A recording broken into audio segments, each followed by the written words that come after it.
ദൈവ തിരുനാമത്തിന് മഹത്വമുണ്ടായിരിക്കട്ടെ. പരിശുദ്ധ സഭ ശൂനോയോ നോമ്പിലേക്ക് പ്രവേശിച്ചിരിക്കുന്നു. ശൂനോയോ നോമ്പ് വെറും അഹങ്കാര നിയന്ത്രണത്തിന്റെ ദിവസങ്ങളല്ല. ഇത് നമ്മുടെ ഹൃദയത്തെ ദൈവസന്നിധിയിൽ താഴ്ത്തി വിശുദ്ധിയുടെ വഴിയിലൂടെ നടക്കാൻ നമ്മെ ക്ഷണിക്കുന്ന ആത്മീയ യാത്രയാണ്. ഈ യാത്രയിൽ നമ്മുടെ വഴികാട്ടി പരിശുദ്ധ അമ്മയാണ്. വിനയമാണ് ദൈവകൃപയുടെ വാതിൽ. ദൈവമാതാവിന്റെ ജീവിതം അതിന്റെ ഏറ്റവും മനോഹരമായ ഉദാഹരണമാണ്.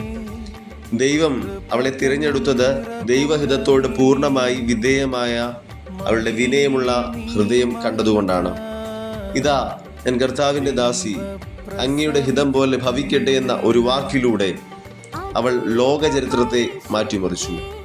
വിനയമൊരു ദൗർബല്യമല്ല, ദൈവത്തിന്റെ ശക്തി സ്വീകരിക്കാനുള്ള തുറന്ന മനസ്സാണ്. സ്വയം ചെറുതാകുന്നിടത്താണ് ദൈവം മഹത്വപ്പെടുന്നത്.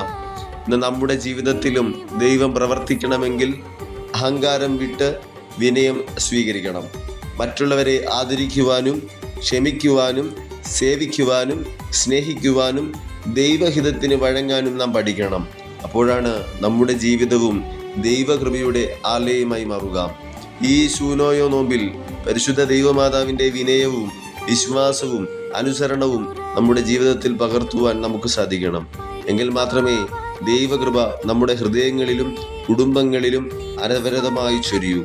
ആയതിന് നമ്മെ ഒരുക്കട്ടെ എന്ന് ആത്മാർത്ഥമായി പ്രാർത്ഥിക്കുന്നു.